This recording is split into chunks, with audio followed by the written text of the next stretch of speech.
and just continue the conversation. So I was just talking about, since our guest is not here today to discuss, is it empathy or sympathy, that we are still going to go ahead and just talk about the holidays, because just like her and just like us, I'm sure a lot of people are exhausted and tired because it's been so much going on, and just, catching up with, family and friends, loved ones, and, having some time of reflection and different things like that. So I know it's a lot going on for a lot of people in their lives, as it is in mine personally.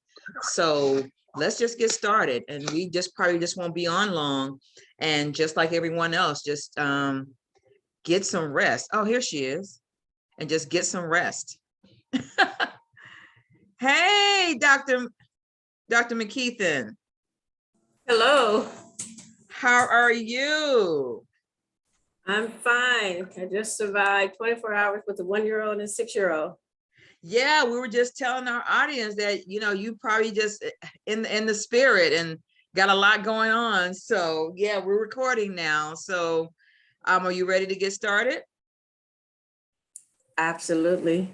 Okay, so our subject today is it empathy or sympathy? And we'll just let you take the floor. Oh, okay. That was unexpected. Okay, or do you want us to get started and we can ask you questions, or how would you like to do the forum? I mean, I can just speak foundationally. Okay. In terms of it. Okay. And then you can get started and do what you do, and I'll ask questions. Okay. Great. So basically, and I always like to preface, well, it's not really the world according to Vera, but based on studies that I did in psychology and in pursuing my master's, one thing that stuck with me about sympathy versus empathy that one of the professors gave, the definition was that sympathy is when you feel sorry for someone, whereas empathy is when you feel someone's sorrow. And that means, to me, that has a scholarly meaning, but at the same time, there are those of us who are trusted with ability to literally feel someone's sorrow. And I mean, it's like you tap into their energy, and you can, you can feel what they're feeling, even if their words are totally the opposite or their actions are the opposite. You can feel what's going on, which has implications on this, some serious implications on its own. As an individual who, and there are various degrees, who's entrusted with that ability, and to people who are interacting with people who are entrusted with with that ability. There are responsibilities on both sides, because it's a path that's not easily, some people don't understand, and they tend to cast, let's just say, a different perspective. Okay. Leave it at that. Okay. So do you believe that even though you learned some of this like in college, do you think that some people have the ability to just have that within them? Are they born with that? Is that a learned trait, or what? Give us a little bit more of what your thoughts are. And I can base this on my experience as well as research that has occurred. Now, when the reason that those definitions meant so much to me, because it helped me to understand a part of myself that I didn't know there was a name for it at that time. And I did not know that it's like you have certain particulars, I'll say, as an individual. Okay. And what this was, it helped explain a part of myself that I did not understand and was led to believe, basically, that I was, if I had a dime for how many times I heard that I was crazy, I would be a rich person. Okay, okay, okay. Yes. So it helped define something that I wasn't able to define. And I was buying into the narrative that was being created for me. Okay, okay, okay. So do you think that others may have this innate ability, but due to the stigma that's been placed upon it, that they may not express it, more so? Because I think it's a lot, I think it's a lot more people that may have it than not. What do you think?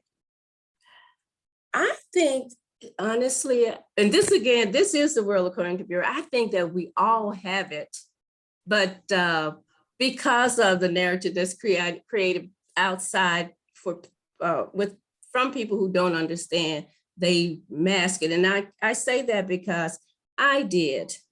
For as growing up as a child, it was, these instances were normal to me, but not to the people around me, to include my family. And I would say things and that I was feeling from other people, and I would be told, no, that's not the case, A, B, C, and D. And I would say things. I mean, it's the empaths live by, they interact with people in terms of their energy versus their personalities or their cognitive abilities. Okay. So someone can be picture perfect, and they can have in turmoil inside, and when an empath interacts with that person, they're going to feel that turmoil. But it's not going to make sense if you don't understand that, okay, this person's perfect, that everything's going for them. Okay, so I must be the crazy one. Oh, okay. Gotcha. But because of the appearance of perfection, not so much them really being perfect, because we can show up and make it appear like we're perfect and we have everything together. And like you said, that one who is considered crazy can show up differently. And so, okay, I get it. I get it. Okay. Wow.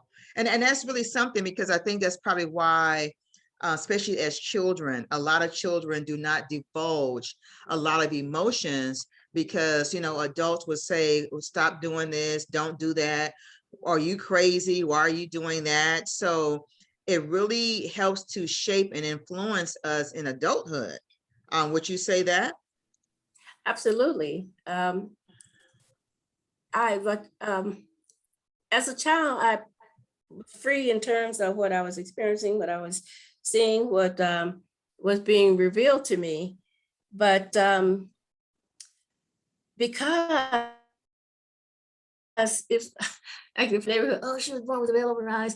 Ooh, it's like, oh, she's pregnant. It's just crazy stuff that they would say. Wow. In terms of like, something's wrong with, she's not normal, basically. Right. As a child, you don't know that you weren't designed to be normal, because normal is just what the majority of people do. We're all designed differently with a different purpose in the world that fits together for the greater good.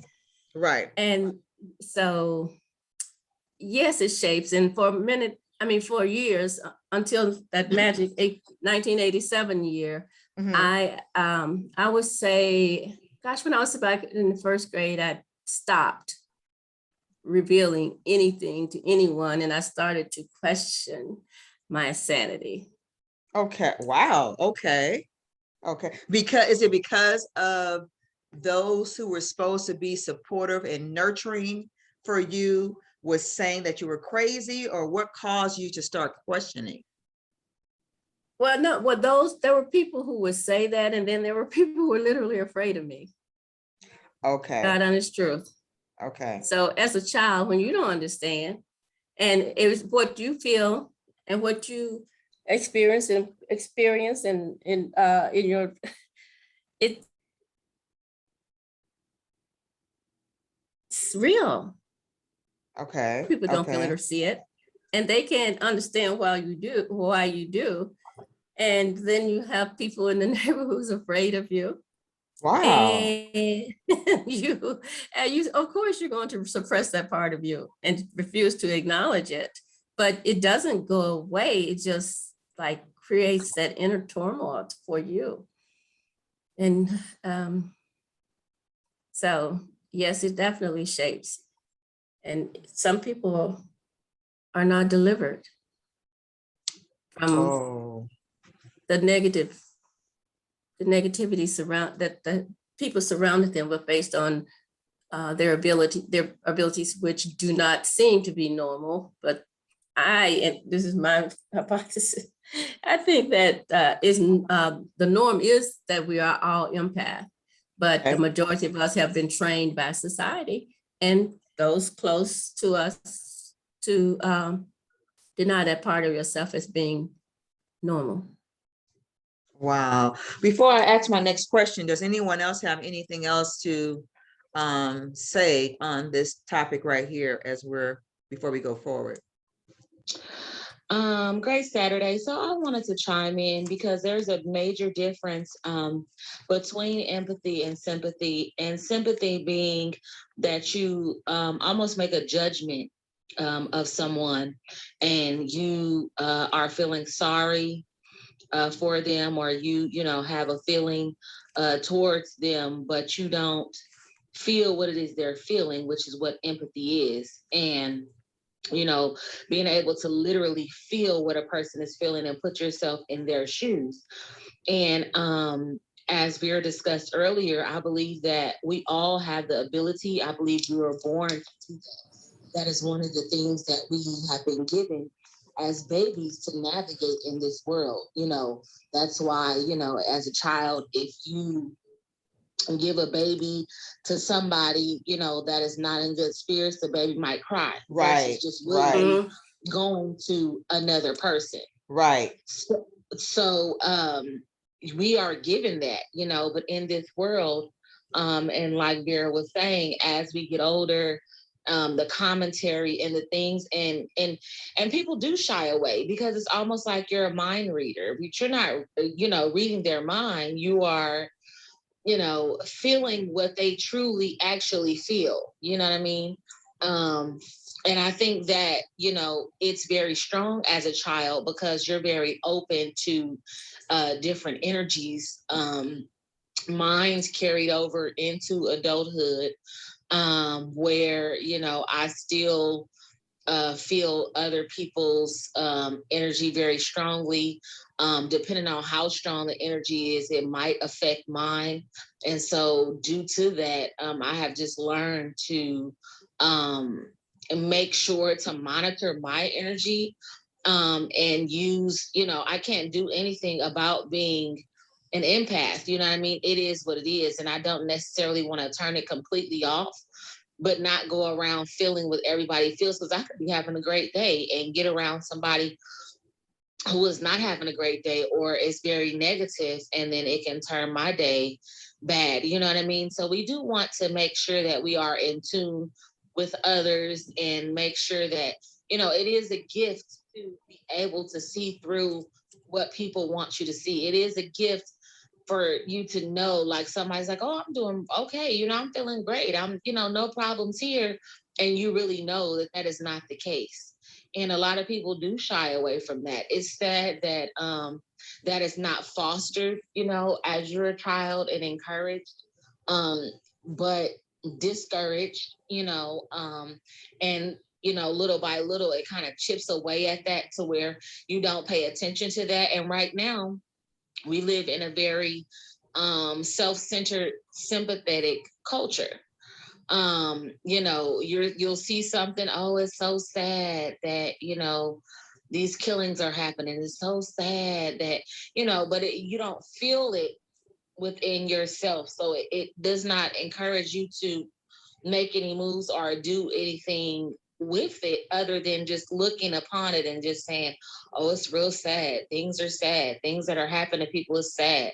It's, you know what I mean? And it's really, it causes you to make judgment and not really be able to focus and look upon things that, you know, you might be able to have some control over. So I think, you know, the best thing to do with empathy and sympathy is to work on balance, because, you know, being too much of an empath can be harmful to the person that is the empath, and not enough can make you very cold and not understanding to other people in their circumstance. And some people play on, you know, people being empathetic because they see that you really deeply are affected by how they feel or how others feel. So they would use that against you to you know, get what they need out of you. So it's very important that you develop a balance with this, and, you know, just try to, you know, work on the middle of this, you know, as much as you can, so that you won't be affected negatively, you know, on one side or another. But we do live in a very sympathetic environment, which is really not helpful to us as a collective. If more of us would tap in to that empathic side, then you wouldn't be able to kill someone for the color of their skin. You wouldn't be able to do certain things because you feel that they are people just as you are. You feel, you know, things that they have going on also, so you wouldn't be able to do some of the things that, you know, are being done in society. And I think it would make, you know, this place a better place to live. So kind of going on off the back of that, can you give an example of something that someone can take advantage of an empathetic person? You mentioned that how a person can be taken advantage of. Could you give an example or something that you could think of? Anyone that a I mean, person. it can happen in every facet of life. I mean, it can happen with someone, you know, homeless on the street. But it mostly happens with those people that you have direct connections with, or are in relation with, and have Okay. relationships with, because they will play on the part of you that is always giving, always nurturing, always want to shift the energy, always want to make them feel better. I need you to feel better because I'm around you and I'm an empath. And so if you're not feeling your best, then I can feel that you're not feeling your best, and then it's affecting me. So Okay. it, you know, makes me want to, you know, help you to feel better, make you feel better. And you know, that might not be in the best interest of me. So it happens most often in relationships, or you know, relationships that you are close in close proximity with people, who are always around people, you know, co-workers, um co-workers, family relationships, you know, your actual, you know, partner relationships. Those relationships are the ones that affect empaths the most, because we spend the most time with those people. Okay, okay, okay, okay, okay. So in those type of cases, then you just have to be really mindful of, I guess, what you want to be yourself, but you want to be mindful of those that may be out there to take advantage of you, right? You To want to make be, you want to be yourself, but it's just like, okay, someone at work always asks you to do their workload. You know, oh, I'm not saying that this is an actual thing. I'm just giving an example of what it looks like. You know, I'm very stressed out, and you can tell that they're stressed. You know, I'm stressed out. This is going on. You know, I got all this work to do, blah, blah, blah. Would you be able to help me to tackle some of this workload? Or could you stay after work a little bit to help me do this, that, or the third? You do it the one time, right? But right, then it's like this continued thing right, that I know that if this person feels bad for me, right, I mean, well, feel bad for me is sympathy. So it's more than feel bad for you. I feel the stress that you're feeling. So right, I want to help you to do your work so that it won't be as bad. Or you have a friend I'm stressed out. I can't keep up, with my rent and these bills. And that's a really real thing. You know Right, what I mean? right, We all are going through whatever we're going through, but this particular person, you just, they're always down. They never have a good break. Something negatively is always happening. And so you give them money to try to assist them with whatever they're going through.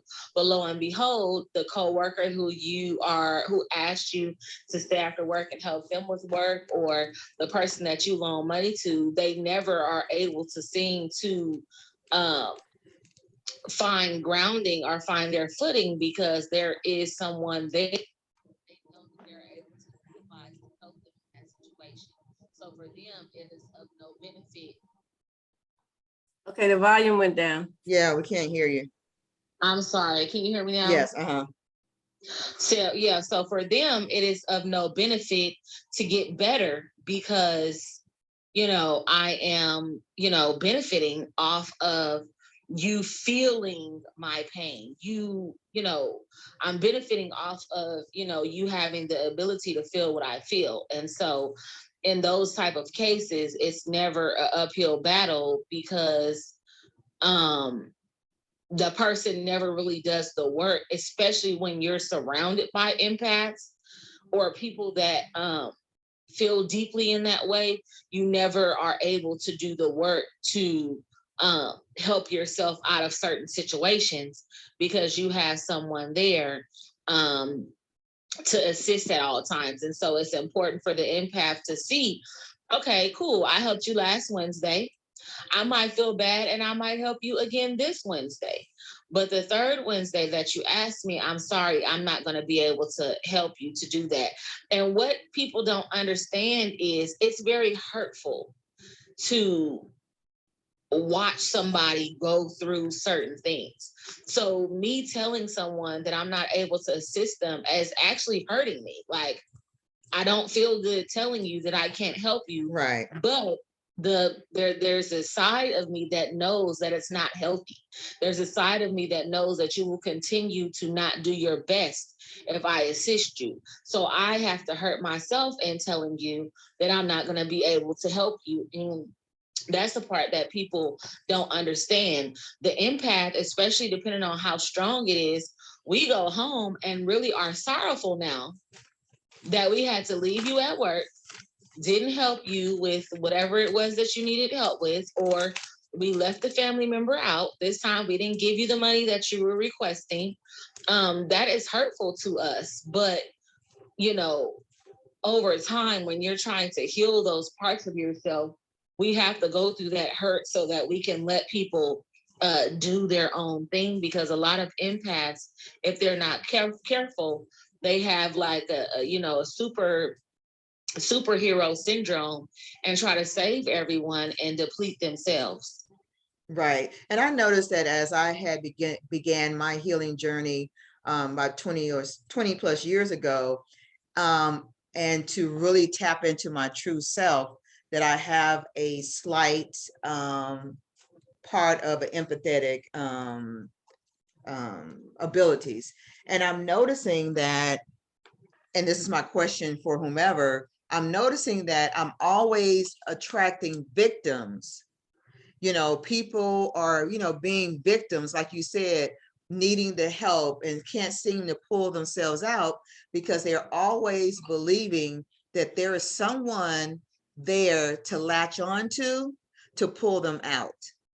And I just noticed that they can come across at first like we're equals, but when they see that I have that ability to want to help, then they become this victim. And it's like you said, you have this feeling of, I feel bad about it, but in the end, I'm not helping them to be their better self. And I tell them all the time, you got to go through your process of healing, doing better, and yada, yada, yada, whether it's time management, whether it's being honest with yourself, whether it's journaling, whatever, to kind of figure some things out. Because like you said, we all have issues and problems. But the thing is, it's like some people seem to have more issues and problems than others. So I guess my question is being an empathetic person, and even sympathetic, are those channels for victims to be attracted to you? Does that make sense? Yeah, it makes sense. And absolutely, but as an empath, your responsibility is to know the difference between helping someone and enabling someone in their negative behavior. Right. And your help, I mean, yes, we want to help, and we literally can help, but we have to define the proper help that's required. And letting someone use you is not an issue. And I'll just give a personal Okay. experience I Awesome. just had on 30 days ago. Okay. I have a younger sister, and she is the epitome of what was described as a person who taps into someone who's empathetic and tries to help, and they just try to drain them dry. Okay. And for many years, because she tended to be a very negative energy, and I distanced myself. Okay. And this was when, before I started my journey. And once I started that journey in 1987, and it was revealed to me that I needed to, I didn't get to pick and choose the people I help. I didn't get to pick and choose the people I love, that I had to deal with people from where they were at that time, not where I wanted them to be. Mm-hmm. Because we're all, and I mean, this is what was revealed to me, okay. that we're all on a different journey, and we're not all at the same place in that journey. Right. So like, it's just like, I may be in high school, but some other people are still in kindergarten. Right. And so I had to learn to deal with that without burning out myself, because as stated earlier, that's superhero syndrome. Okay. Because you can literally feel that person sorry. Yes, you want to help, you want to fix it. And until you grow into being your best self and learning how to properly be an empath, you do open yourself up for burnout. And one of the most important things that I learned that I would have to do, and as stated earlier, it truly did hurt my heart. And I had to learn to say no. I had to learn to say no. And when I first found out that I had to learn to say no, I was practicing to say no, but that was just the first step. It was like, but you don't leave it there. You have to find a proper way to help that person and approach them from that context. And if that person is not willing to accept that context, and they are no longer your responsibility. And you have to learn to, and when I say that, the context in terms of helping others to help themselves. Okay. And as an empath, that's what we're supposed to do. Gotcha. I thought, and I'm sure there were other instances that I had to be that superhero. Okay. And yes, it drained you dry. But I learned that you have to help people help themselves. Mm. If they're not willing to help themselves, there's nothing else you can do. Okay. Because you can't drag a horse to trough and say, drink. Right. Drink. Right.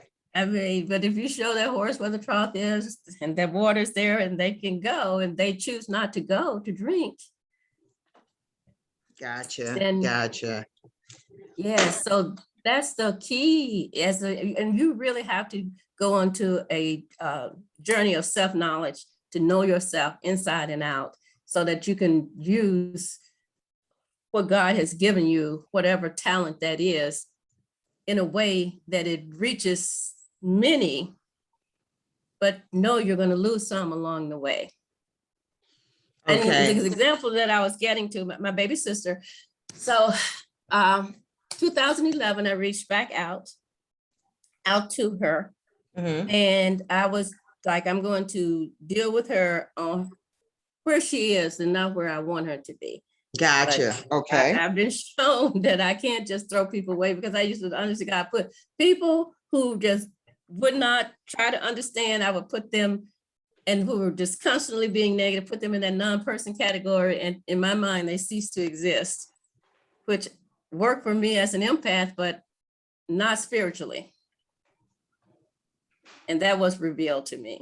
So 2011, I reached out to her and tried to, and I helped her in some situations. And then she did what we call users do.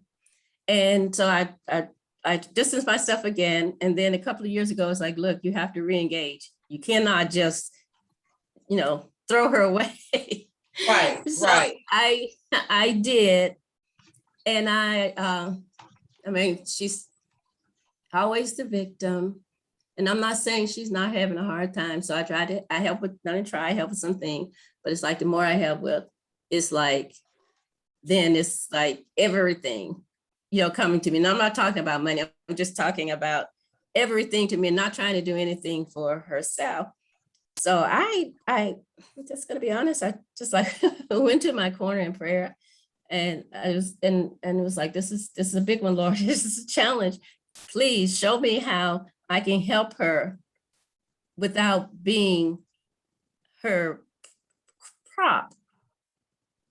And I prop, that's an old term from the clothesline, but it's like, how can I help her without letting her not, because like now it was like every time there's something, run to Vera. And she didn't even try. And I would I would tell her what she needed to do. And she was, oh, I can't do that. I don't know how to do that. And she wouldn't do it. And so this time the message, I was like, okay, what do I do? Do I just walk away? Because she's not going to change. And the phrase that came to me was, teach a person to fish. Right. And right. that's all I needed. Right. That's all I needed. So I sat down and I was like, okay, so how? Okay, so it's like, I got it. And I was truly excited because I was like, I got it. Uh-huh. So I sat down and I thought about, how can I do that? Okay. So it was like, okay, so instead of just doing everything, making phone calls, put that onus on her. Okay. Put that onus on her. So when she called, crying, and she was just, oh, the world is horrible, everything happens to me, blah, blah, blah, blah, blah, blah. Uh-huh. And I just told her, it was like, look, I am not going to, I guess I'll just keep it honest. She was like, okay, this house is horrible. I can't live in this house and I don't know where I go. I just need to go somewhere. And I just need a couple of nights at a hotel. And then she said, just to get out of here, I got to get out of there. So what are you going to do after a couple of nights? She was like, what? Well, what are you going? Okay, I paid for a couple of nights. What are you going to do after that? And she was like, I don't know. I'll just work it out from there. After that, I'm not. So that's not going to work. So I tell you what that's like, you say, I'll go to another apartments for rent or whatever she was saying. And I was like, okay, so I tell you what, you make phone calls. You tell me what it's going to take. Exactly. Right. You call, find a place, get a person, get the A, B, C, and D. And then you call me back. And that's all I told her. Right. It's like, call me back, tell me what it is, and I'll tell you if I can help and how much I can help. Right. And she did, but she didn't stop there.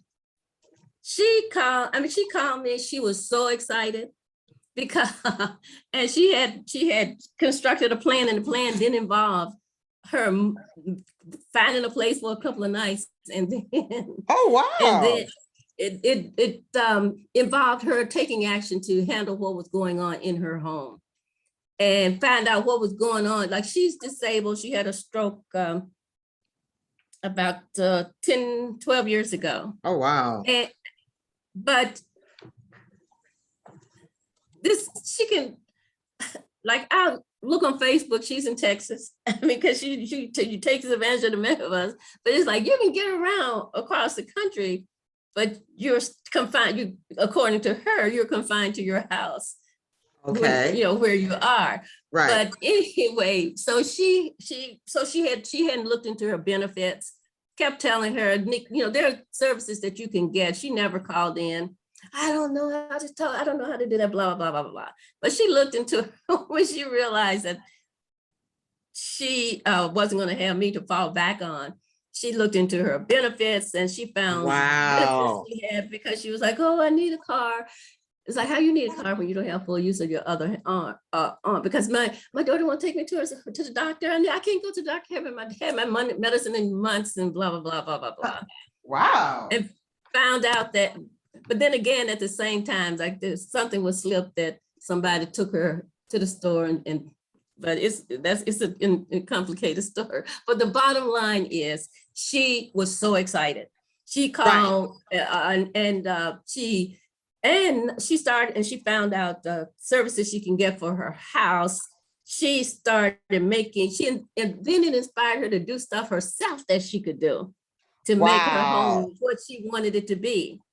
And she just felt a sense of pride about herself. She found out that she could have someone to take her to the doctor. She just has to give them 2 hours notice.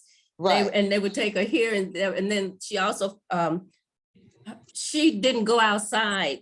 So she went outside and she was doing something in her yard because she was making repairs that she could to her house, stuff like just making curtains or whatever, or putting different curtains up. And but she started doing that. She was so excited at the progress, and she went outside but she has a service dog, and her neighbors came over and they were like, "Are you okay? We're not used to seeing you outside." Oh, and they wow. invited her to Bible study, so she got to meet her neighbors. And I did not say no.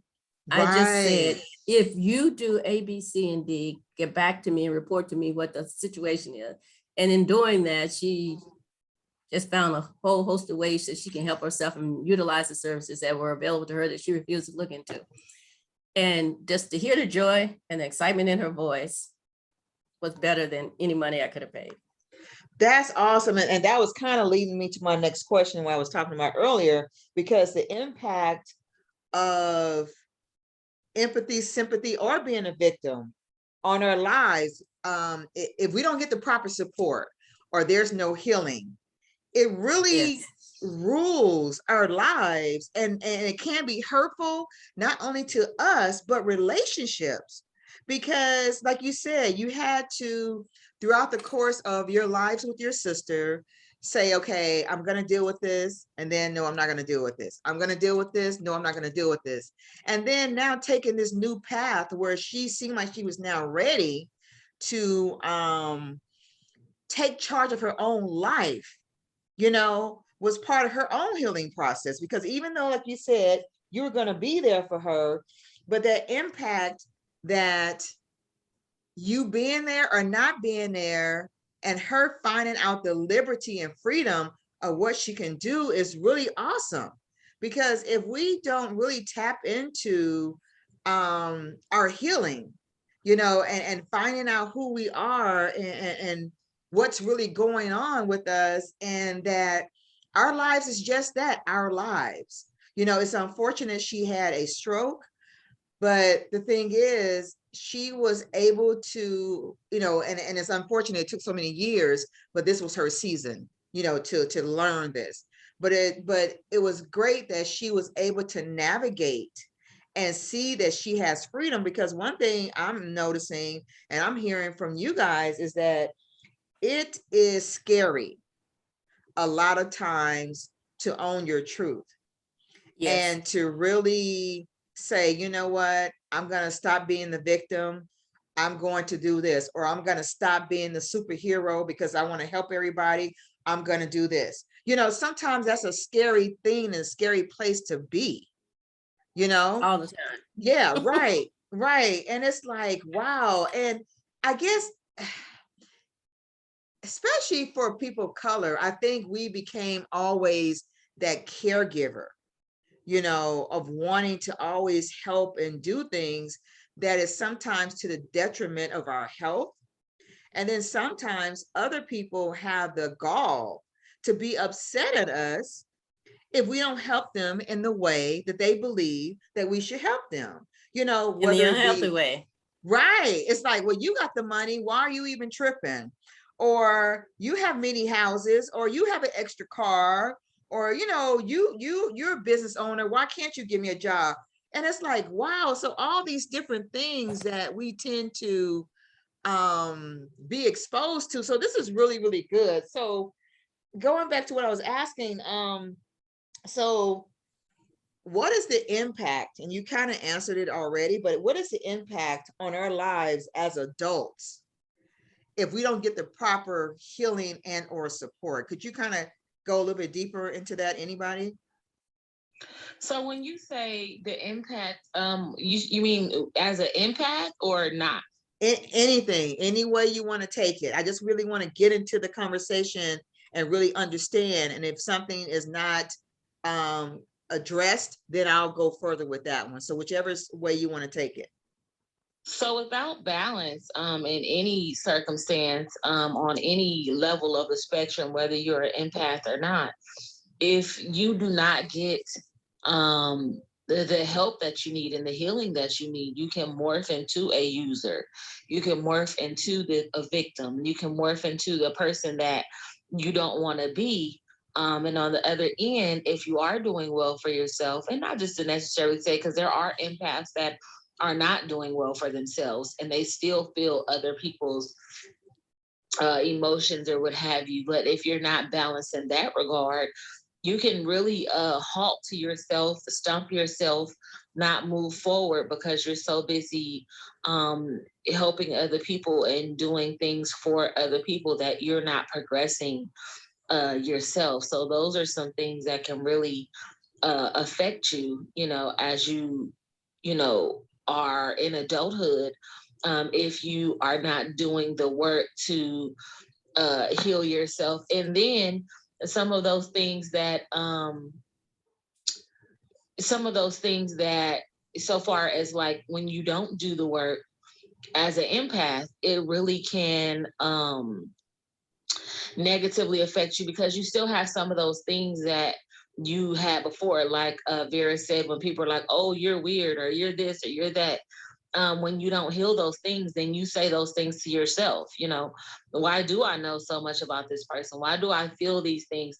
This is weird, because of what somebody else has told you or taught you, when it really is a gift. You know what I mean? And the stronger it is, it's a gift that can be utilized to do a lot, but you have to make sure that you handle that gift properly. So I mean, if you don't receive help, if you don't receive guidance, if you don't receive these things, then, you know, it can be something that would harm you versus help you. Right, right, right, right.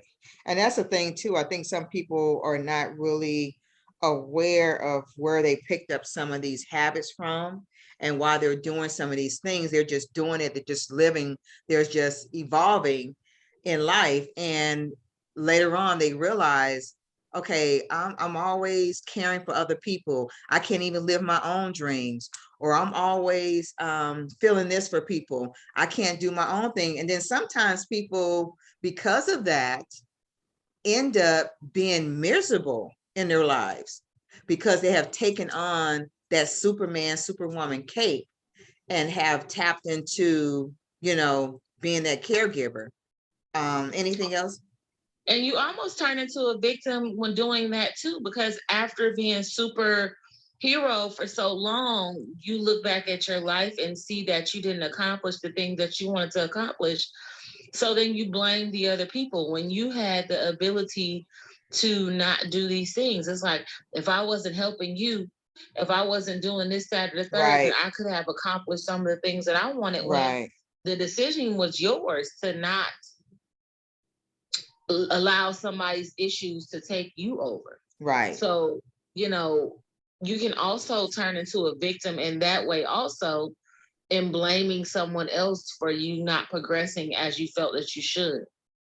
Right, right, right, right. And that's why when you are being sympathetic or empathizing, you have to really be mindful and make sure that you're fully understanding that how you're showing up is very important, because you want to be mindful that you are not losing yourself in the sense of wanting to help someone so bad.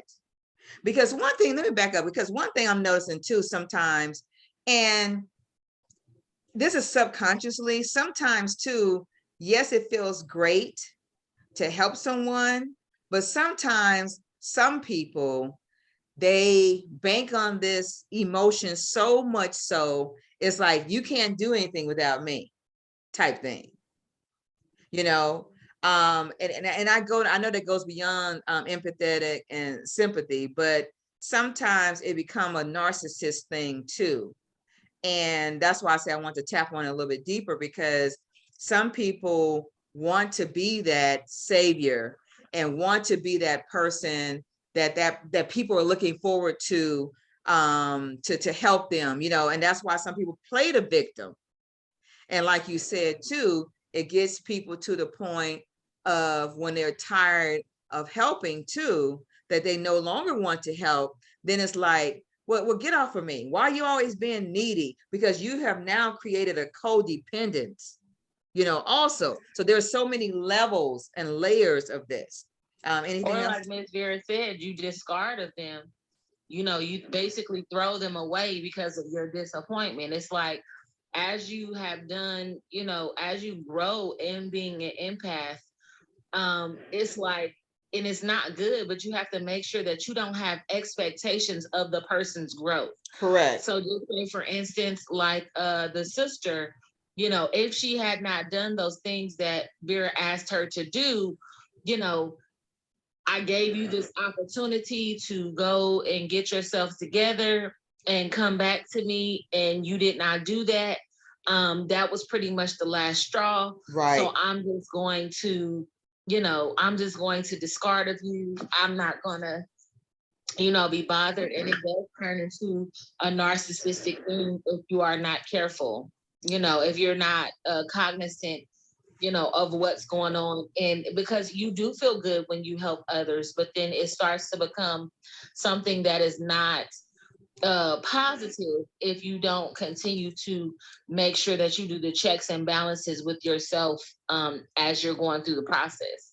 Right, right, right, right. So I'm going to reset the room real quick. So what we're talking about is empathy and sympathy, and how growing up, some people saw your ability to sense certain things in people, to see that they needed help or whatever. Some people may felt that you were crazy and may gave you those labels. So as you got older, you tend to not voice, oh, I see your pain, I see your need, when you know a person have a need.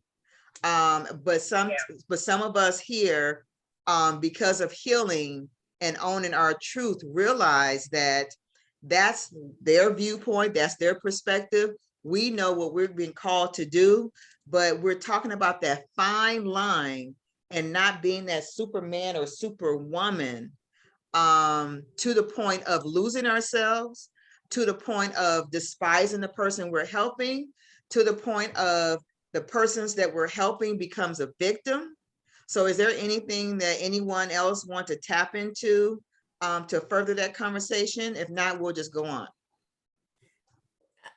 I have one thing, and it's that in order to like make those distinctions and not cross the line one way or the other, is that journey of self. You have to know yourself and face your truth, what I call the good, bad, and the ugly about yourself, and work on your self growth. And I promise you, you know, you will learn to use your gift more effectively in terms of helping people, and it would it's just best for overall one and all concerned, you also have to like not focus just on that person. You have to also focus on the impact that person has on other people. And like the Right, decision that you make, it's just that, but you cannot make any type of decisions or discernments until you are operating in your unadulterated truth. And your truth, I mean, in terms of who you are, what your motives are, what your thoughts are. And the thing is, like, those thoughts never go away, but as you grow, you control them, they don't control you. And right, can self-correct like on a dime, right, because like you have that little voice that comes like, oh, wait a minute now. right, Aren't you right, supposed to do A, B, C, and D? And then, and it's like a child, you have to do that stuff. You have to like go inside and look at that motive of that with this and the action that you're having. And it all starts with you. right, And once you like have control of you, or you're constantly striving for control of you, then it becomes easier to, and I'm not saying it's going to be perfect, because you right, will revert to old habits. But the thing is, like I said, you will stop. There will be some things that's going to stop you right there. I was like, wait a minute, let's think about this before you go forward.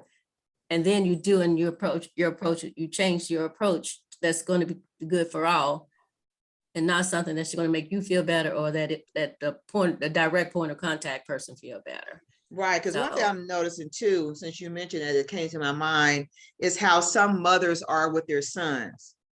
They get to the point, they are sympathetic, empathetic, whatever they're feeling, to the point of ruining their sons, that their sons can't do anything. And then, on their own, take care of themselves, financially, emotionally, physically. And they go from one woman to another. So they go from their mom, for example, to now they have a girlfriend and a wife and expect the same thing. And after a certain point in time, whether that woman that he's with, if she heals or she decides to leave him, then he sits back and reflect, and now he's mad at the mom. So my point is, sometimes we create these victims to the point of such a crutch, and they depend upon people so much that once the person who's helping them heals and moves on and realize, like you did with your sister, you gave her options instead of kept on, either falling out with her or what have you. And, through your healing process to say, hey, you know what? I need you to help yourself. You did it in a different way without saying that. But the thing is, like Nikita said, if she would have came back and said, well, shoot, we've always did this ebb and flow, she's going to help me like she did before. But just in case you didn't, just in case you said, no, I'm not going to help, then she would have been this victim. Then you would have been a talk of the family. And then it would have been a generation of just dysfunction, and go on. no, that was our situation for the first, 50 years? Right. That's what I'm saying. Right. I mean, but Exactly. then, right now, well, I don't know if it's changed or not, but I'm saying that's always been our dynamic. Wow. But I changed, Right. but Healing. I'm always in the process of changing. Mhm. And like the error on my part was my solution, which worked for me, Right. was to discard her. But that doesn't work in terms of the plans of God. It's like one thing that was revealed to me is like he has given us only one charge, and one Right. charge on only, and that's to love each other the way we love ourselves. And our problem is that we don't love ourselves. So we Right. don't know how to love others, and we have to learn to do that once, because we get caught up in what's going, all those external motivation things for decisions that we make, and we just get lost in Right. we lose ourselves, and we're wrapped up in this thing called the norm. Right, right. So the point of entry is self-knowledge. Uh-huh. And the point of growth is continued self-knowledge. Okay. And the point of success is self-knowledge, is continuing to achieve self-knowledge. Because the more you learn about yourself, the more you learn that there is more to learn. Yeah. But it's an exciting journey and some of the things that like having to tell people know that some of those things just become liberating. And it's not a negative thing because it can be a positive for all concerned, for you, the person, and the people surrounded by that person. So is it liberating because you have healed, or what makes it liberating for some and not liberating for others? Okay, now if you're truly seeking self-knowledge and not expecting just to see good things, and you're operating on when you find something that you make a discovery, some people, and I can speak for myself in the past, like you find a knowledge, but you don't want to acknowledge it. Okay. So you try to suppress it. And sometimes you become a do-gooder to hide it. Okay. Okay. Those are the Okay. games that we play with ourselves. Uh-huh. Uh-huh. Uh-huh. So if you are truly seeking knowledge of self, Okay. you are going to, this is my scenario I use is like once something was made known, I would like put it front and center, wrestle it to the ground until I'm the master and not that mindset or that Gotcha. behavior. But isn't that And once scary? But isn't that scary? it's very scary. Okay. It is, Okay. but Yeah. when you win and you control your behavior and not that mindset that was created for you or you created for yourself, it's a liberating feeling. But then again, I always tell people, nothing good comes without struggle. Uh-huh. And if you don't believe me, just think about bringing life into this world. Right. Right. It comes with a lot of pain, and there's a reason they call it labor. Right. Right. Oh, yes. But it is that is the most rewarding life responsibility that you can have. Uh-huh. And that's to shape another human being, which would determine what their experience would be with and upon society and the rest of the world. But you go through a lot of pain to get bring life into this world. I don't care if you do it naturally. I've done it both, or if you do it through a cesarean. Okay, gotcha. Does anyone want to explain their process? I hear you saying struggle, take it down to the ground, but what about for those who don't really know what that looks like? Who wants to share their process in giving over control? Because that's really what it is, giving over control to allow the victim, or whatever word you want to use for that person, to really own their own lives. Now the process, what I was referring to was my process for me. Well, I know, let's talk about that. What is that? Well, for me, it's like not shying away from the truth. And now a classic example is, people used to always tell me I was mean. Okay. I was mean, I was cold-hearted, blah, blah, blah, blah, blah, blah. And my thought was that, well, hey, I don't talk about people, I don't start mess, so I'm not mean. But at the same time, but I didn't put these two together until I started my self-reflection. At the same time, I remember when I moved to Alabama, I worked downtown for Bell South, and I worked the midnight shift so that I could be available for my kids during the day. And I would take a pair of scissors and put them in my purse and park my car 2 blocks, true story, park my car 2 blocks away, and hope that someone would mug me so I could hurt them legally. Oh my God God. honest truth. Okay, so let's unpack that for a minute. Okay, so what was going on that caused you? Okay, let me back up. People were saying you were mean. You didn't see the correlation, but inside you knew something was going on. I didn't. You did not, but you At you the had the time it was scissors. going on, I did not. Okay, you just knew you wanted to hurt someone, but you didn't know. I didn't think that was for lack of not a good choice of words, but I didn't think those were crazy thoughts. Gotcha. Okay. I didn't even associate them with me being angry. I thought I wasn't angry. I didn't think I was an angry person. Gotcha. Okay. I mean, I did good things for people, but I was selective about who those people were. So Huh. I thought I was a good person, Uh-huh. but I wasn't. So I had to face the fact, no, you're not a good person. That was not those. I mean, then I had to like dissect everything, and it's like just roll back the tape. It was like rolling back the tape, and I realized I was very angry, a very angry person about a lot of things that had happened to me, the way people approached me, how people didn't understand me. I was angry and didn't know it. So did you find that out during that the situation with your brother? Is that when you started Yes, unpacking? during that journey, yes, I did. Wow. Wow. And so it's different for each person in terms of how they do it.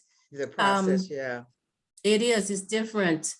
But the thing is, you have to tell the truth. And I made a vow to myself when I started the journey, after I made my list of everything. I didn't like everything. I did like things I could change. And I literally made this list, things that I changed, things that I could not change. Things I could not change, I put them on in a list, and I literally stuffed them in the Bible. Okay. And now take it, a lot of my processes that I used were processes I had used when I was working on my master's in counseling, human development and counseling. Okay. I used them, I literally used them on myself, and I had to make a vow to myself. You can lie to others, but you cannot lie to yourself. Correct. Yeah. But lying to others is not, it became not an option also. Because then too, the thing is, as I grew, but right, that because was the thing about, is, the thing is, Yeah. people were saying some things that you weren't even aware of. no, No? and I mean, no, I'm saying, no, I wasn't aware. Yeah. And I'm 'cause just focused on the good stuff that I did, not thinking like, yes, I needed to be myself. I like being by myself, but it's like, it was not hard for me to just cut someone out. right. And when I Wow. put you in the non-person category, was the most disrespectful thing that I could do in the name of God. So Wow. I had this Okay. view of myself that Right. wasn't a true view. So that was your process. Wow. Anyone else want to discuss their process? That was something. That was a serious process. It was a serious situation. That was very powerful. It was. Vera. Thank you. Thank you so much for sharing. Yeah. Because too, as being givers and empaths, we really don't talk about the anger that we experience when we're let down, when we're disappointed, when different things happen. We don't just all the time bounce back from that. You know what I'm saying? And we do place that anger somewhere, that disappointment somewhere, that discouragement somewhere. And it just happened to build up to where, you wanted some form of release. And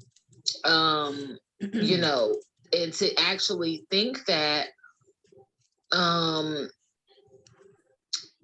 it had built up very strongly for you to even want to put yourself in a dangerous situation. Wow, yeah. Almost not scared, knowing. Right. Yeah, you can try to mug me if you want to. Right.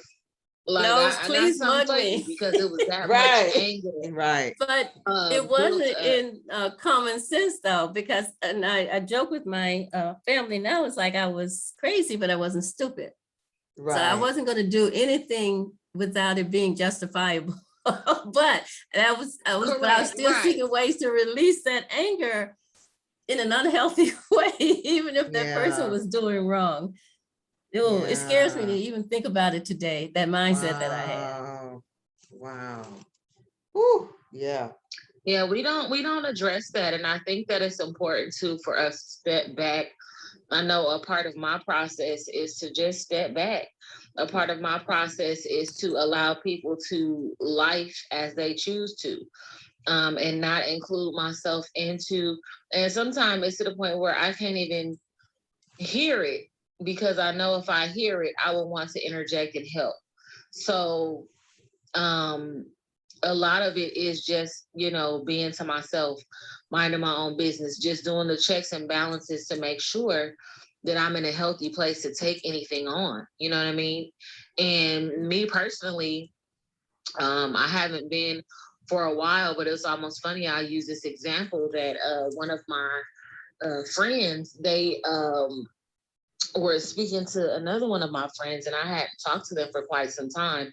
And this is a person that always, needs something or always is going through something. And at the time, I just was not there. And so they told my other friend, I see how it is now. You know what I'm saying? Like, I haven't talked to her in about, 2-3 weeks, and this important was happening for me. And I see how it is in the relationship. And people take you for granted.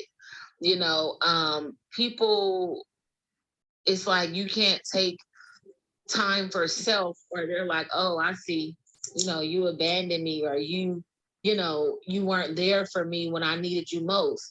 But what am I supposed to do when you always need? Yeah. Like, you need me at all times. Like, every time that I talk to you, you need me. So it's just like, at what point am I supposed to take up for myself and say, enough is enough. I'm going to go ahead and take space and get myself together. When do you do that? Right.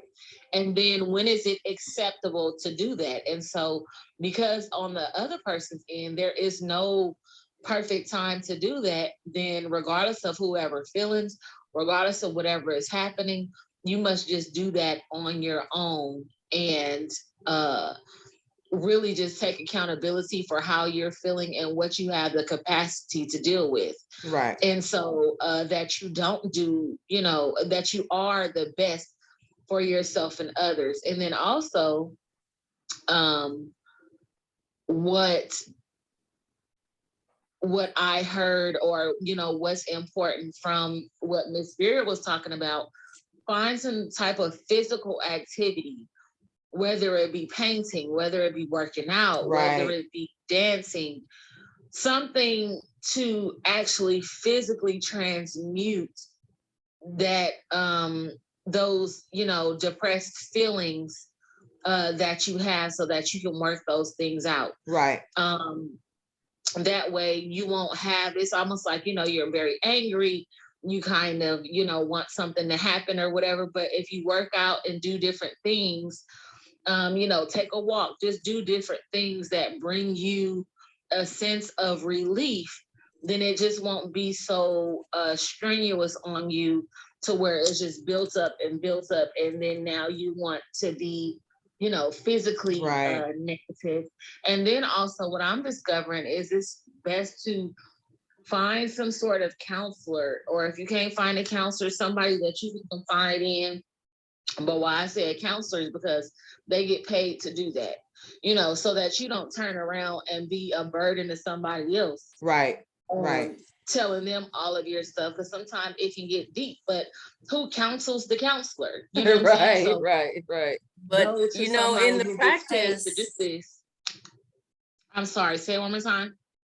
no, I was saying in practice, counselors and psychiatrists do seek counseling and and they Right. do have a person that they, a counselor or another psychiatrist who they seek counseling from. Right. Like Right. almost, no, it's not almost, it's a requirement. Right. Right. Because when I was seeing Yes. my therapist, she said she had someone too, because I told Yes. her, I said, I know it's tired, people just dumping on you continually. You have meeting after meeting after meeting, day after day after day. And she said, yeah, I have to see someone too. Yes, and psychiatrists do too. And Right. a counselor would be the right one and a good one. Not all counselors are good, but so you finding a good counselor is necessary, because not only they have tools that they can give you. Like I said, Right. the tools that I use on my self journey were what I was learning in my master's studies. I'd use them on myself, and they say don't do that, but it worked for me. I held myself accountable, and it was like, and I made myself, I don't know, it's just like you have two parts to you. I had the hurt part that was being healed, and then there was this other part, which I call my spirit, which was guiding me and prompting me and pushing me to, and helping me hold myself accountable to doing what I was supposed to do and not cheating, since I was pretty much trying to counsel. Well, I was counseling myself. Right. So Right. what I was learning, and I used some of those tools and assignments that we were taught to give to other people on myself. Right. Right. Right. So let me ask you this too. So with that, why do you believe that they say don't do this at home, for lack of a better word? Because of the accountability, or because of what? Now when they usually say don't do this at home. And then they also like, doctor, don't heal thyself, but I wasn't, Right. but it was because you're right. It would have to be the accountability, because if you are studying, as I was studying, and it's one thing to hold someone else accountable, it's a whole different ballgame holding yourself accountable. Right. So that was Right. like a very tricky thing, an important thing for me that I was constantly reminding myself. And that's just like I said, I had the hurt part that was being healed. And then there was this part, and that I call my spirit, that was like the champion and making me not cheat. It's just it's not a complicated journey. It's just a complex journey in terms of there are so many moving pieces and so many things that's going on. Even if you're working with a counselor and you're not doing it for yourself, you still have to hold yourself accountable, because the counselor doesn't see you 24/7. You do. Right. And you're responsible for your behavior and doing what you do. So whether you do it yourself or whether you do it with a counselor, you still are responsible for holding yourself accountable and doing exactly what they're telling you, and finishing those assignments exactly as they give them to you. Right. And that's why I wanted to discuss the process you guys were using, because it's important, because some people may not have the money or may have a fear of going to a therapist or something like that.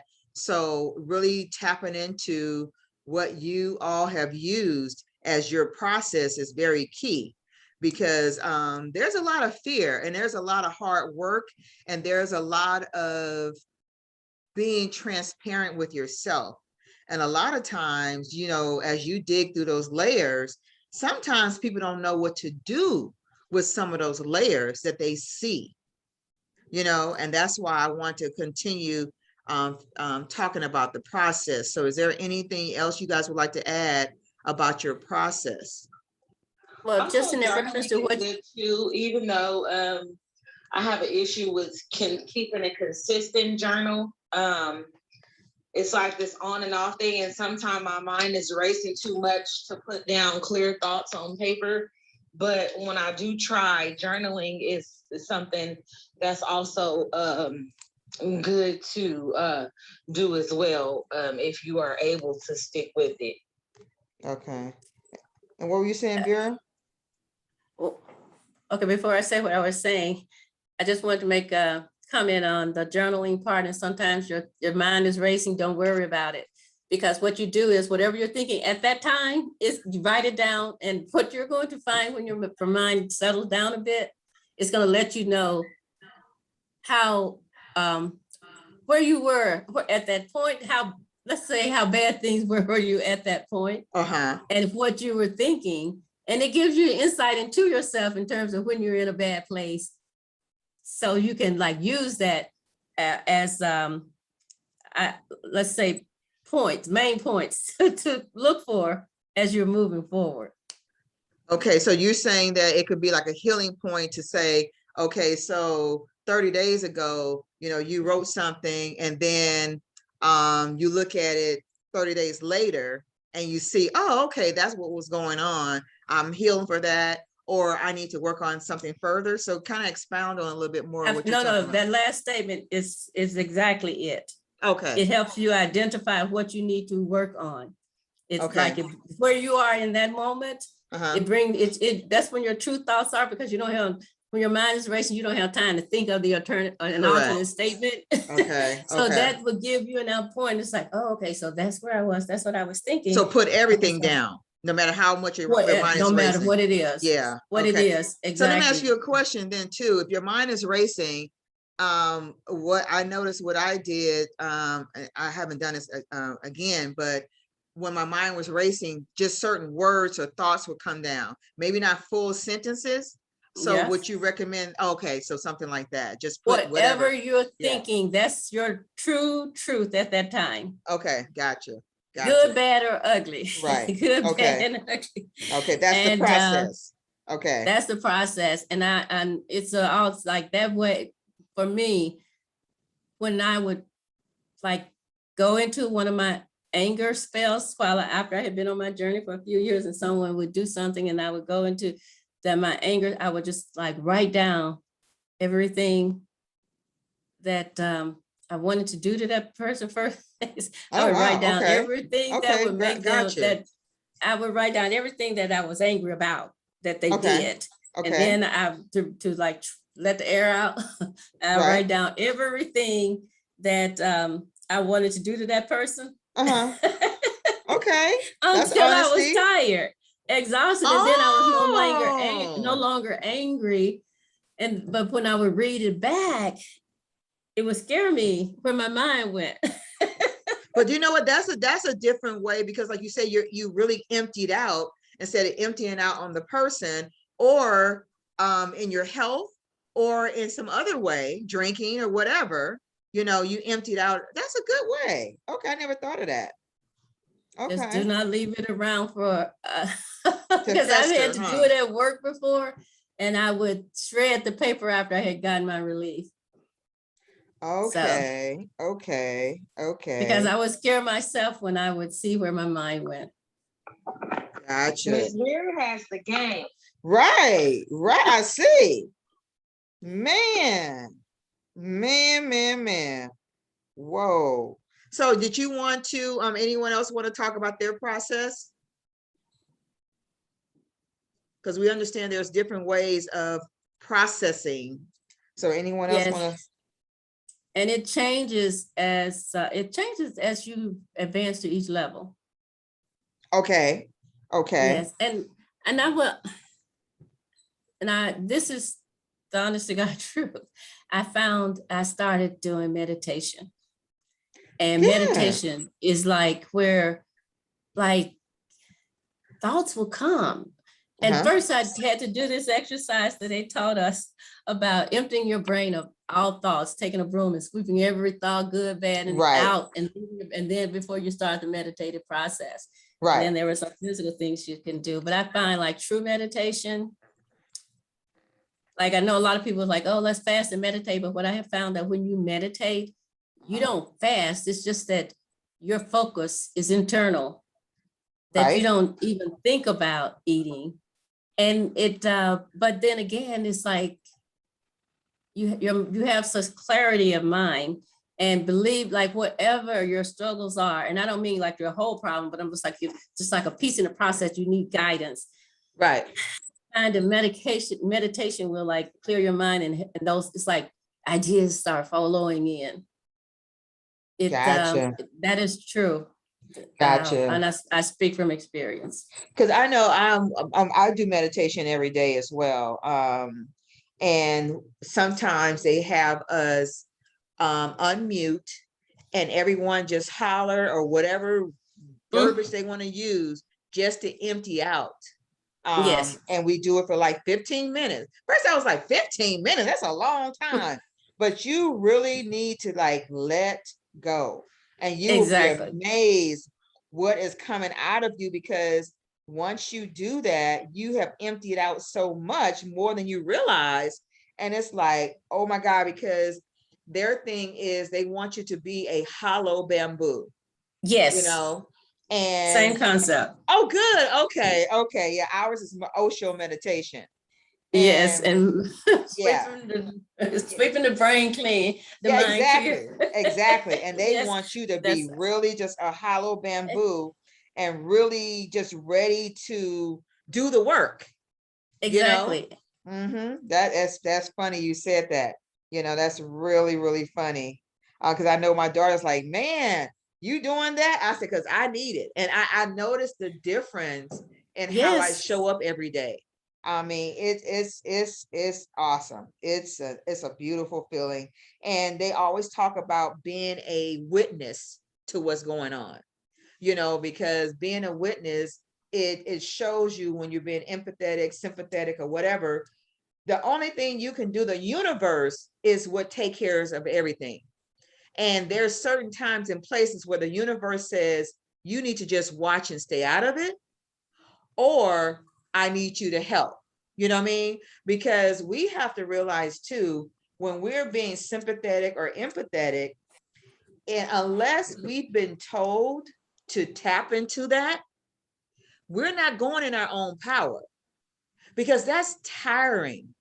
You know, if we are trying to do this on our own, but if we're learning to listen to the universe, to tell us to say, okay, go help this person, the universe will tell us what is needed for that person or that thing, you know, and for the best interest also.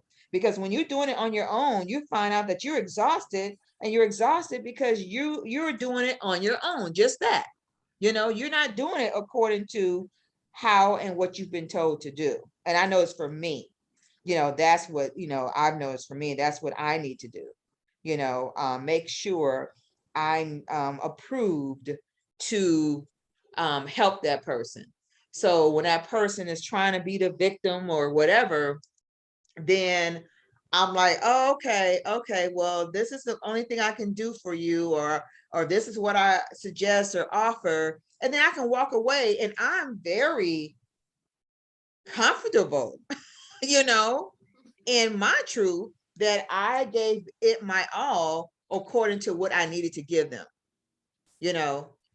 Being So the observer really assists in your safety sometimes, because yes, if you observe long enough, you'll see that this is what this person does. right, They don't need my help. You know, they thrive off of playing the victim. Or if somebody is going through something, if you are not on assignment, if spirit did not tell you to go do a certain thing or interfere in someone's life in a certain way, then like you said, you're going at it alone, so you don't have that backing. right, You don't have the spirit's assistance to equip you to help this person, because you were not instructed to help that person. And right, so going into a lot of situations at your own will hurt you, rather than help you and be as a setback. And sometimes that's what the enemy uses, or lower vibrational energies use, to keep us hindered, to keep us stagnant, because, oh, I got to help this person, I got to go help that person. And you're not doing what you need to on your own, because you're being so helpful to other people. So yeah, being a witness will really um help. And giving them prayer, you can witness that, you can see it, you know what I'm saying, and be a witness. That doesn't mean that you have to watch them suffer. You can go, you know, to spirit in prayer for them. That doesn't mean that you have to include yourself into their life and put burdens in your life based on helping them. right, right, right, right. Yeah, that is so true. That's so true. So anyone else want to finish talking about their process? Because like I said, there's a lot of processes out there, and you know, the audience needs to really hear processes, you know, to see and know and understand that there's more than one. Because just like Vera was saying, you know, you have meditation, you have journaling. Nikita was saying you have prayer. making sure you're tapping into an assignment that's yours. There are so many different processes to really make sure that we are not losing ourselves in the emotions of being sympathetic and empathetic. Anyone else have anything additional to say before we move on? In terms of those processes, even though, and like for myself, I started with what I was learning, that only took me so far. I went to a professional counselor, which took me to the next level. And when my husband died, and I had studied, I had gotten my master's, I had done practicums, but I still was not ready to become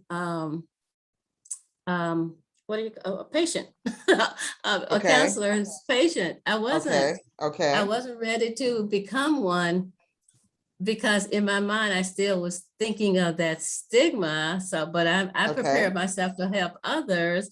But then again, I was not ready to become a patient, a true patient.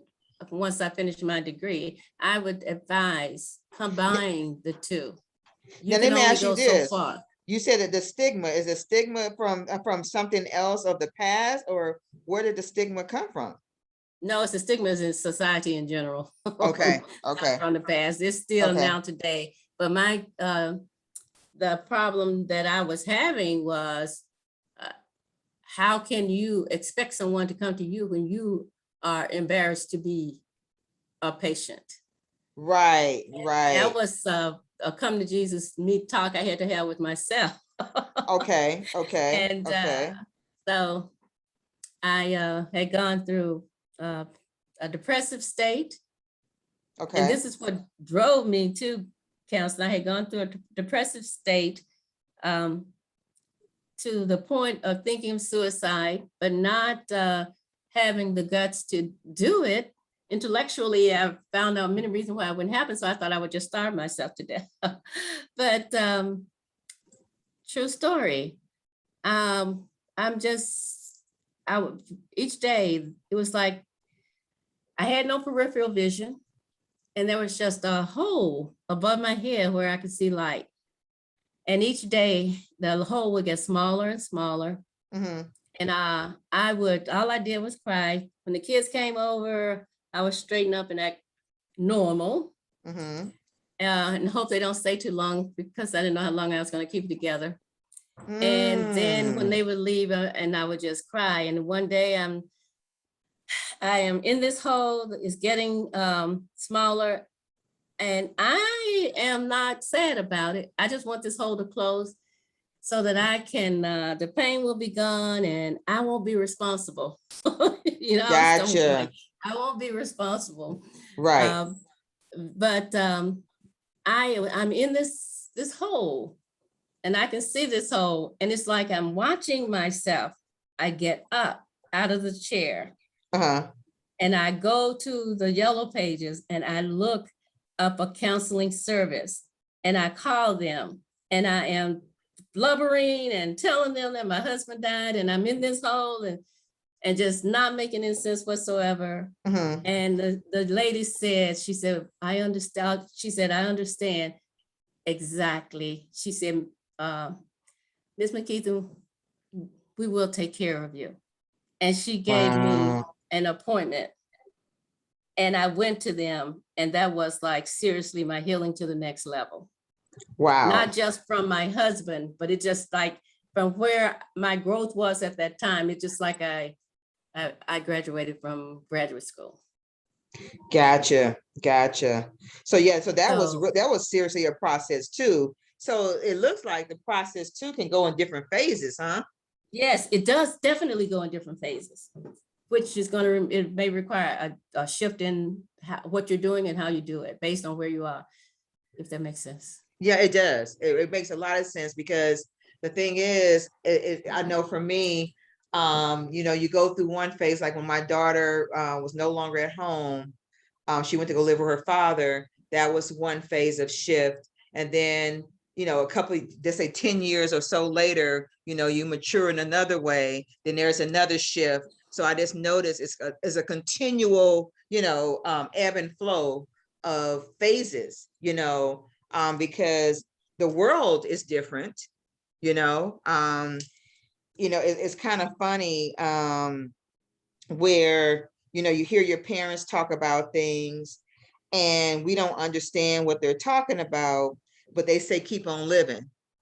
And then Yes, you keep on living and you start seeing some things and you're like, oh, this is something that they were talking about, absolutely. and so now it's really a difference, in how you show up, because I remember, like, my mom used to always say, you don't necessarily drive for yourself, you drive for others on the road. Because and I never understood what she's talking about, but now I see that, and it's the same as when you're dealing with emotions. You have to make sure you maintain your health and safety, because one thing I'm noticing, we were playing, what was it, the Revolt the Black Card, I think that's what it was called, and we were talking about the epidemic of crack and how it just took over families and communities. But now the new crack is opioids. People are just checking out pretty much now. Yes. They don't want to deal with the emotions because of whatever. Because one thing I'm finding out, especially since COVID hit, a lot of people were molested as children, and For they, generations. huh? For generations. For generations. And so now, since COVID made us just sit at home, people are now looking at a lot of stuff in their families and dealing with some stuff. And I'm hearing some people say, I don't want to deal with it, and I want to go get some pills because I can't sleep. So they're using opioids now for even for alcohol, and that's becoming a new drug. But people got to realize the impact, just like crack, the impact that opioids are having on people. It's becoming crazy. And they were saying too, there's more abuse in the families now because of COVID. They're finding out that there's a lot of families that didn't have food. Children was banking on going to school to get food. So many different things have been discovered.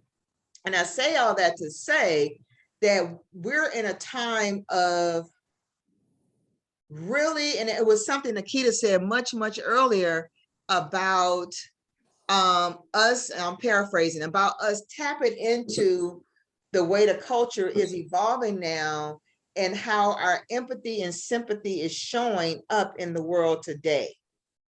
Because it's like, if you're not careful, a lot of people are being needy. We all have needs, true.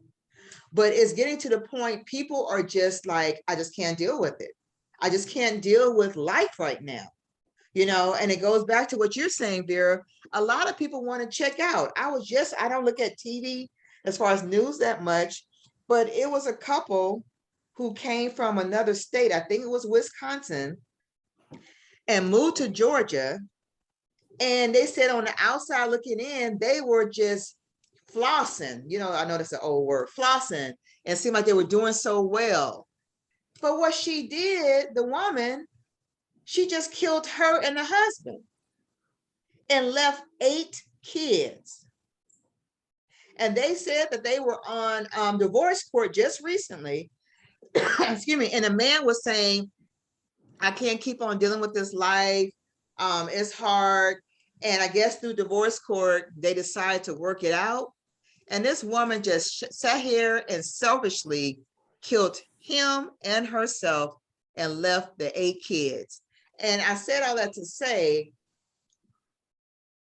when it comes to sympathy and empathy as well, we also have to be aware of the signs of people who are at that point of suicide. No, we can't really help them, but being aware of the signs, you know?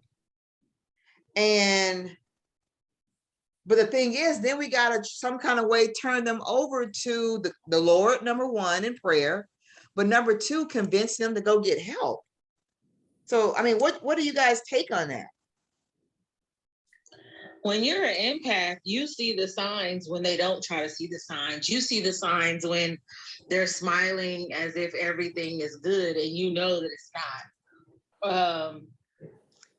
So the only thing you can do is double check on them to make sure that they're okay. You know what I mean? And if they're not, then, you know, try to direct them into help. But in that situation with her and her family, there was no way that nobody could have intervened with that, because, you know, they did that privately. Right.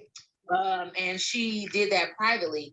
Other people probably saw that there was an issue or somebody needed help. Right. And she probably was like, you know, oh, we're fine. Everything is fine. We're good.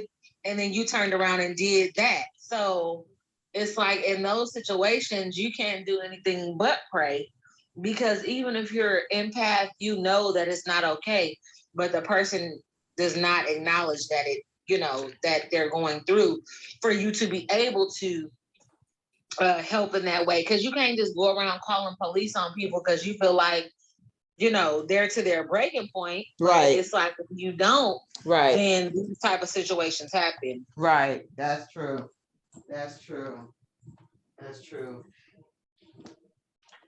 And that could ruin people's lives, because we don't know if at some point they may have a breakthrough on their own and have a turnaround.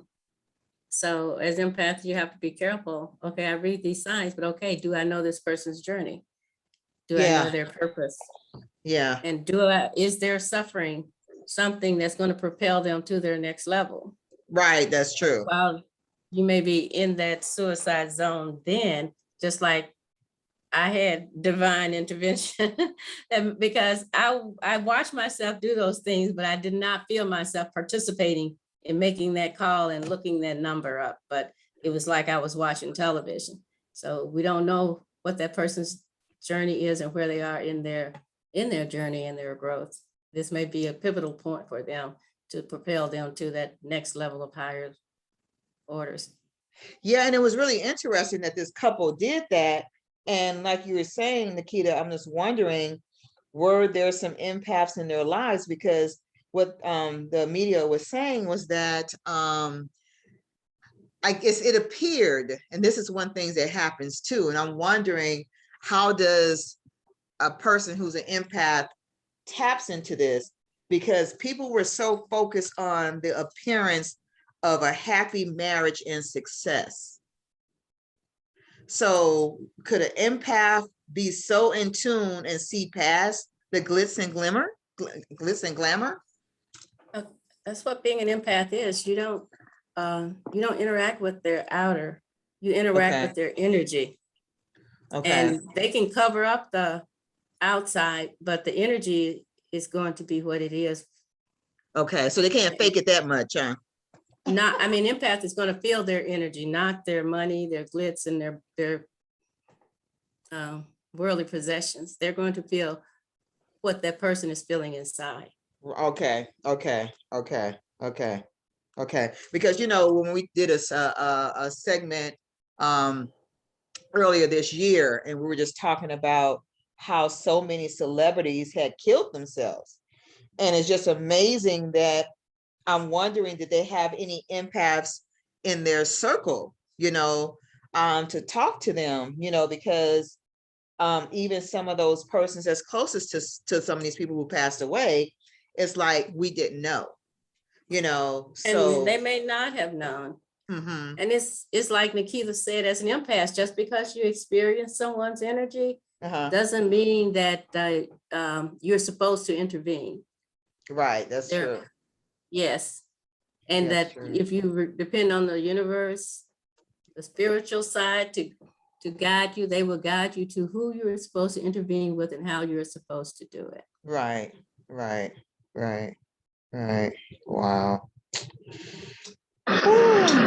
May I tap in? Oh, sure. Okay. Sorry, I was driving, so my phone was going in and out, and I was like missing what you guys were saying, but I'm caught up now. Okay. And welcome. with me being an empath, it is difficult to turn a blind eye when you know someone needs help. So I do pick up on energy. A person can tell me that they're 100% fine, but if I happen to have a conversation or we happen to exchange paper or anything like that, I pick up everything that they just lied about. And that's difficult for me not to want to help people, but I have put myself in situations and I've learned that no, you cannot help everyone. And now, so if I choose, like if I'm like if the universe or my ancestors choose me to, like for me to help someone, I still ask because I'm like, are you sure? Because Yeah, certain absolutely. assignments I do not want to take on.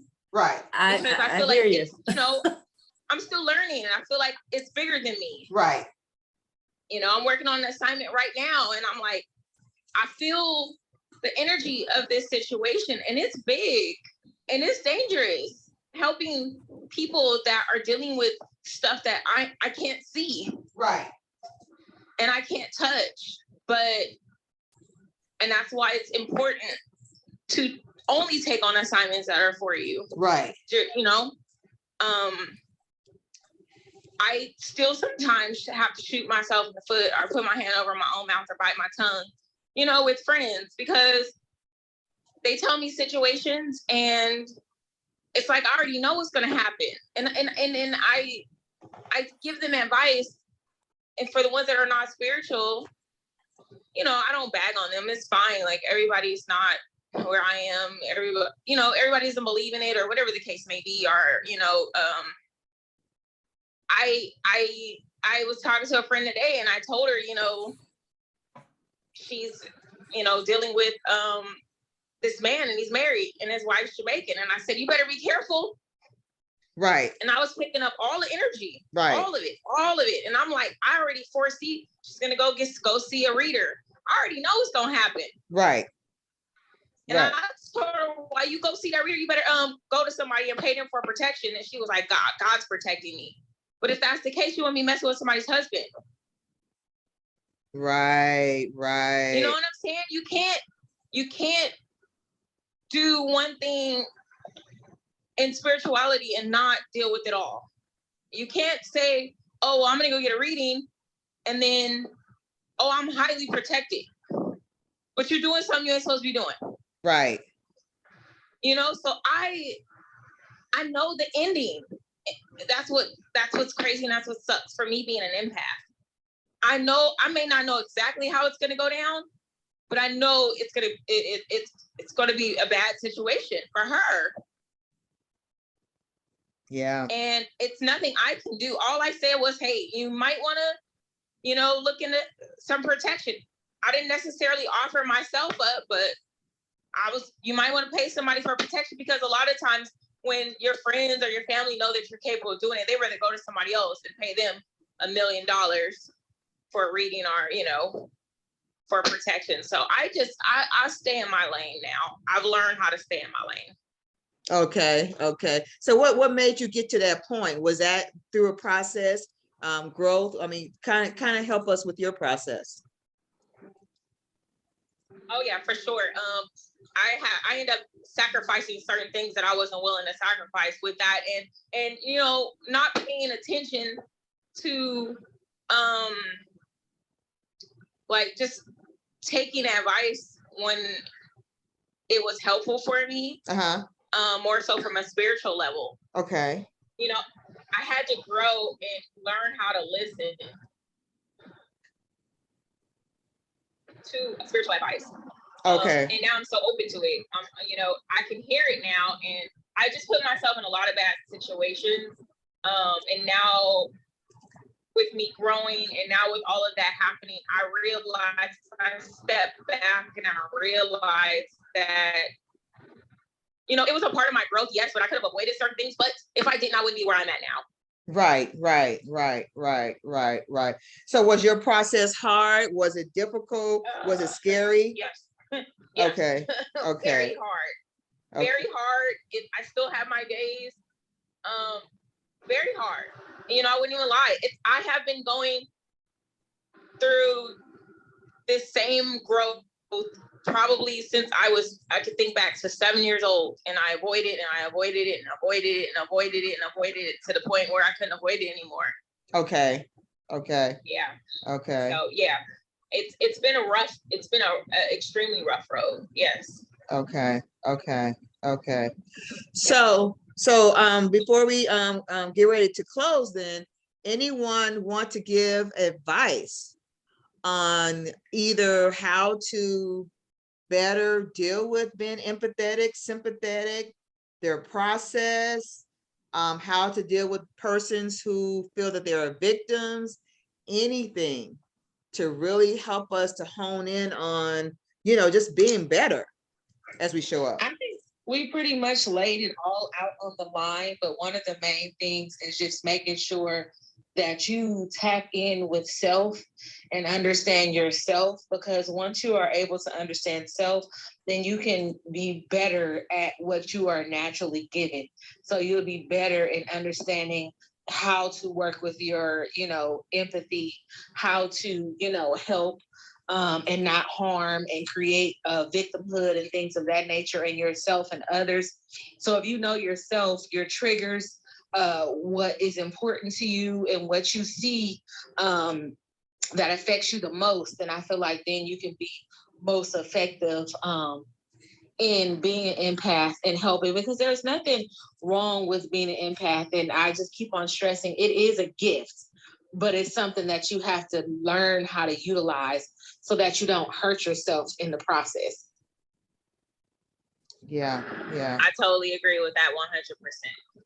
Yeah.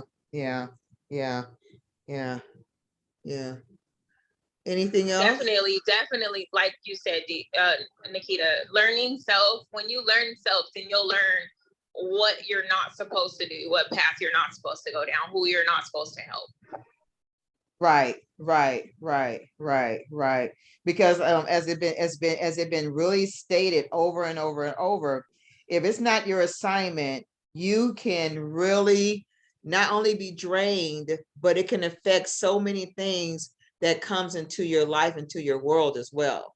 So, we really want to be mindful of getting into other people's business when we shouldn't, because you want to save your empathetic and sympathetic emotions to the point of using it for its intended purpose, and not for you being so drained that you can't help the person that you're supposed to be helping. That's really the gist of it that I see. I know for me.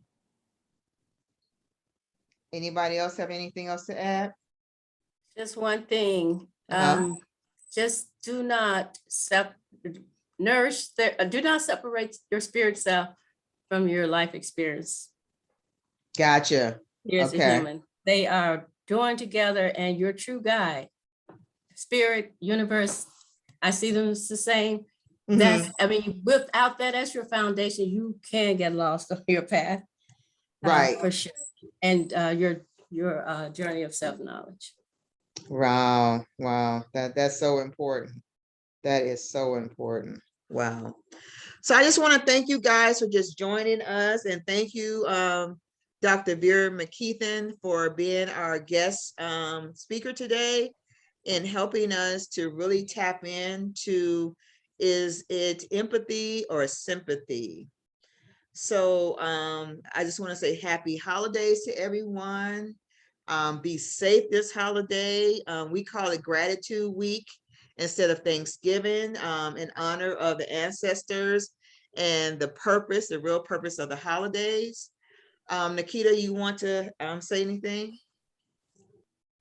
No, I'm just glad that we're doing this because it's very important for us to connect around this time, especially holidays. It's really hard on people mentally and spiritually, because this is the time where you're supposed to be around family. And, some people don't have family. Some people are estranged from their family and things of that nature. So I'm glad we're able to come together and talk about some things that are really be able to help people that are empaths and not empaths, help them get through this time, especially during the holidays.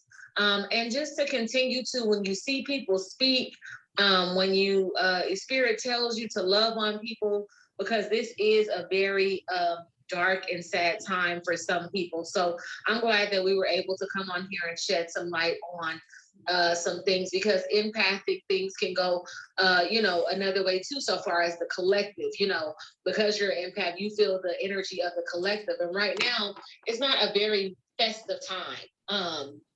Especially after the pandemic. So just being present within your body, loving on those who you have connections with, and just doing the work to just make sure that you're a light in such a dark world. Well said. Well said. Okay, everyone. Thank you so much. Oh, you have something else? No. Oh, okay. Okay, everyone. Thank you so much. And hopefully we'll see you next week. Okay.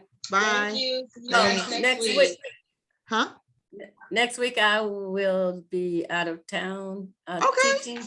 So I won't Okay. make next week. No problem. But I'll see Okay, you no after. worries. Well, we'll definitely see you when you're able to Yes. be back on. Yes. Thank And you. I'll be just back thank you the so following much. You week. have so many nuggets of I power. know. We just appreciate you anytime that you can join. We just appreciate you. We sure do. participating. Thank you so much. I'm sorry, pardon me. Yeah. Uh-huh. You too. Okay. No, All we right. were just saying, Oh, okay. I'm sorry. I had accidentally. I thought we were leaving, so I do No, apologize. we for are. closing out too soon, but We are. you guys know I love joining. I love talking to people that are aware of spirit, that are aware of ancestors. That it makes me feel good, because I am, I feel like I'm in this world by myself a lot of times. Okay. And it's refreshing, to be in just a group, especially I know y'all, you my mama and my sister, so. Well, we thank Yeah. you. We thank It you for feels joining. good. We It thank feels you for good. joining. Thank you so much. Okay, you No guys, problem. be safe. All Have a right. happy holidays. Okay. Happy holidays. Enjoy your evening. You too. I'm gonna take Bye. a nap. Okay. Bye. I just dropped the great grands off an hour before the meeting. That's why I was late. I fell asleep on the sofa. I literally fell asleep. It's like, God woke me up at 6. It took me a couple of minutes to get up. Oh, oh, oh, oh, oh, oh.